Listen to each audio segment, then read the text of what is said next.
Yo, what's up, bingers? Welcome back. And today, if you haven't guessed, we're going to be checking out this Star Trek comic. Wait a second while I put my guitar down. Alright, now it's not numbered or anything. It's just a Whitman Dynabrite comic. We're going to be reading this second story here, the Psychocrystals. Yeah, check out the back here. It's just these two comics. And I believe what it was is these stories were originally printed in gold and key. And they just reprinted them. You see here the publishing date is 1978. So let's flip it open and get into some Star Trek, alright? An innocent scientific expedition becomes a subterranean nightmare when Captain Kirk and the crew of the Enterprise find themselves racing against the clock of their own executions. Great moons of Mars! We're trapped in a world of poets and harp players with weapons no better than toothpicks against a beast like that! And you see the credits down there. And bear with, we're going to zoom in here.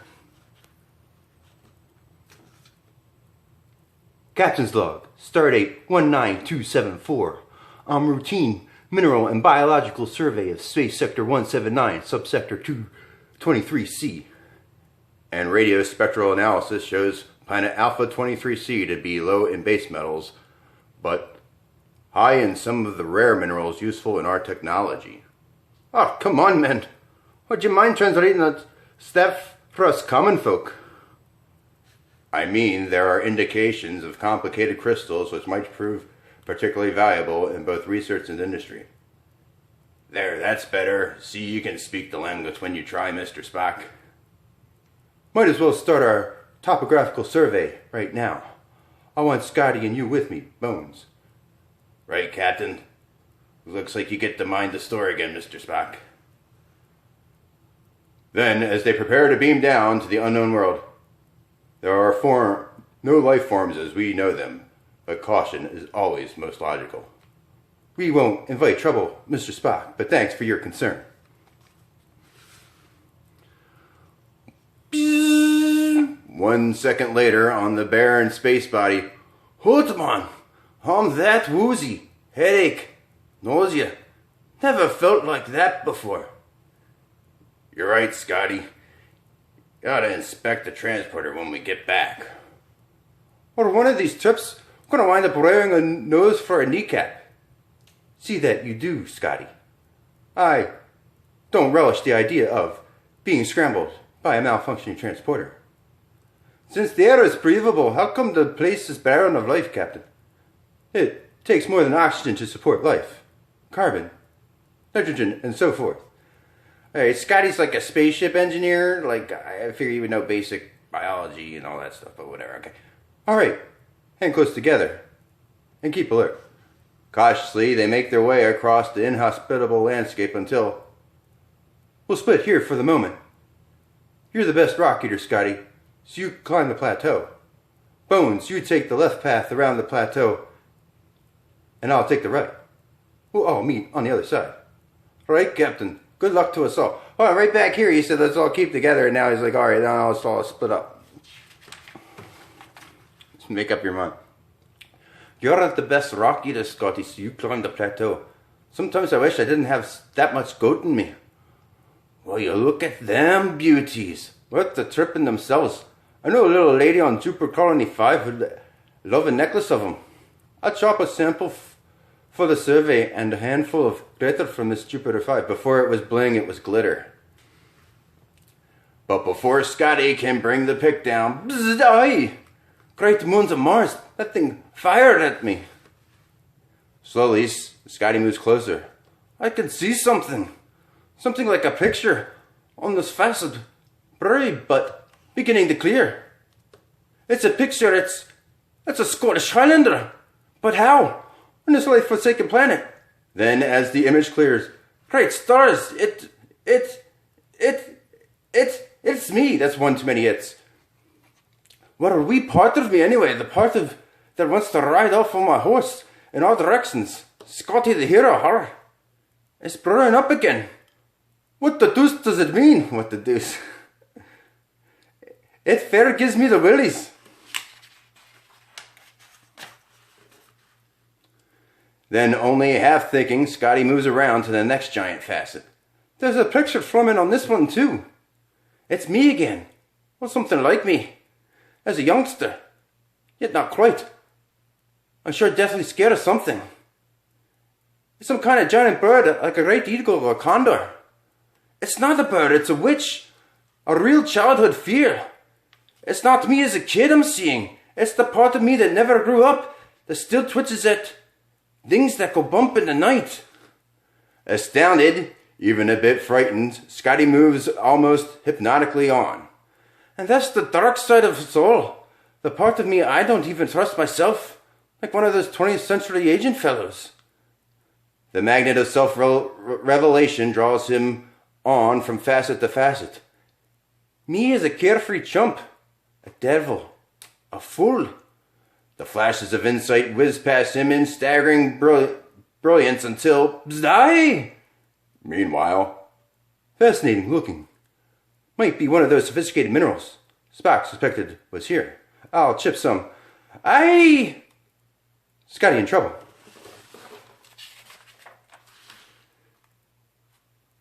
Unconscious of the danger he himself has just averted, Kirk dashes to the treacherous plateau wall. Scotty, alive, or... Swiftly, Kirk rouses Mr. Scott from his mini-coma. What's going on? Oh, it's you, Captain. The crystal, man. Don't look in it. That thing can kill. Scott quickly recounts the experience. And they reveal different aspects of your personality. They probe your mind. Right. I've been psychoanalyzed by a rock. I was lucky to pass out. I tell you, if I hadn't, that thing would have killed me. Or driven me insane. And those things are scattered all over the planet. Come on. We've got to find Bones before he stumbles onto one of these things. But a moment later, ha ha ha ha! Look at him, Captain. He's completely bonkers. Instantly, Captain Kirk whirls the maniacal Bones around and whap! Who do you think you're... Oh! I like how instinctively Captain Kirk punches him. Like, we're not going to give him a hypo spray or maybe just slap him around, shake him up. We're going to punch him in the head. Seconds later, a calmer Dr. McCoy rises from the ground. Whoa, that was close. That was a close one. Those crystals are insidious. Yes. A little fascinating spot. They should. He's a sort of intelligent rock himself. Then, as the strange triple moon rises, all right, stay away from the crystals until we understand them better. Now let's get some sleep. We've got a lot of ground to cover. Did they say they can't transport back up to the ship? Well, we're just going to sleep on the ground. Okay. Then in the midnight, what? Quit faking it, Mr. Scott. I saw you move. Caught you, didn't I, you traitorous rat? Ah, don't play games with me. You were trying to kill me in my sleep. Oh, I've seen it on your eyes for months. You hate me, you jealous of me, because I'm the commander. Well, you won't kill me. Help, McCoy. The skipper is strangling me. Even in his half-sleep, the doctor quickly reacts. Captain Kirk, possessed by something, gone mad. A narco pellet will put him out. Oh! My guess is the same crystals that attacked us with the psychological images assaulted the captain with rays of paranoia, made him believe that you were trying to kill him. I awoke convinced I'd seen you standing over me with a weapon. The suspicion, the hatred. I could have killed you easily. I believe you. In fact, my windpipes are still burning from your caress. That KO pellet will leave you woozy for a while. Sorry, but that evens the score for that punch you gave me. Ah. Yeah, narco pellet, sweet. Suddenly, Kirk pulls himself from a heavy strand of thought. We're not properly prepared to tackle this wild planet. We'll return to the ship for reinforcements and heavy equipment. Oh, finally! How many episodes on the show have you watched where it's like, well, okay, we'll get into it. I know, no show. Good notion. Radio Mr. Spock to pull us in. Chick, chick, chick, chick, chick. Come in, Enterprise. Schedule 3 to beam up. Tensely, they wait for the rude fingers of the transporter to lock in. I've never heard the teleporter explain quite that way. Too long a delay. Something's wrong. Yes, and I think I know what it is. Hello, Mr. Spock. Do you read me? Come in, Enterprise. Those crystals. They're jamming our signals. We've been cut off from our ship. Those crystals are complicated enough to be living things. And they think we're threatening them. They don't think they know it, alien.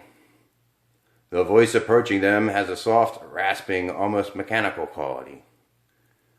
Jumping Jupiter, it's a walking jewelry store. I was right. They are a life form.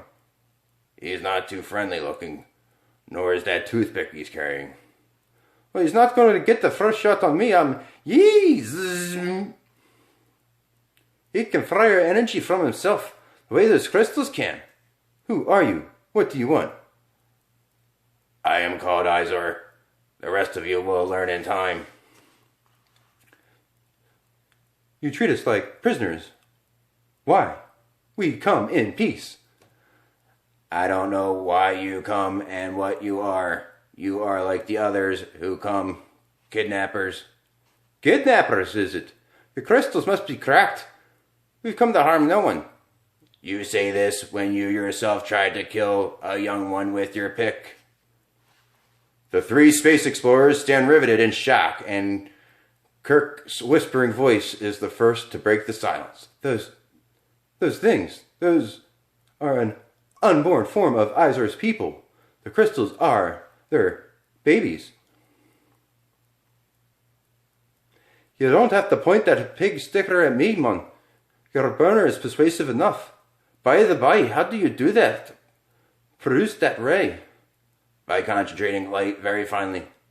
A living laser. Unseen, Captain Kirk drops his communicator. Light is our food, our energy. That is why we live below ground. After our first year, constant exposure to sunlight can destroy us, as force feeding could kill you. Alright, and here we are at part 2, and we're going to hold it off right here. Because first of all, doing all those bad impressions is like killing me.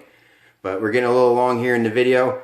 So, and I want to see if you guys want to tune in or whatever like that. So tune back in. We're going to read Star Trek The Psychocrystals Part 2. And we're going to have an answer to the mystery question. I'm going to give you the mystery question right here is what did Mr.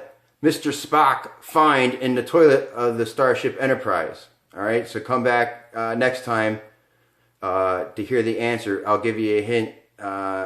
It starts out the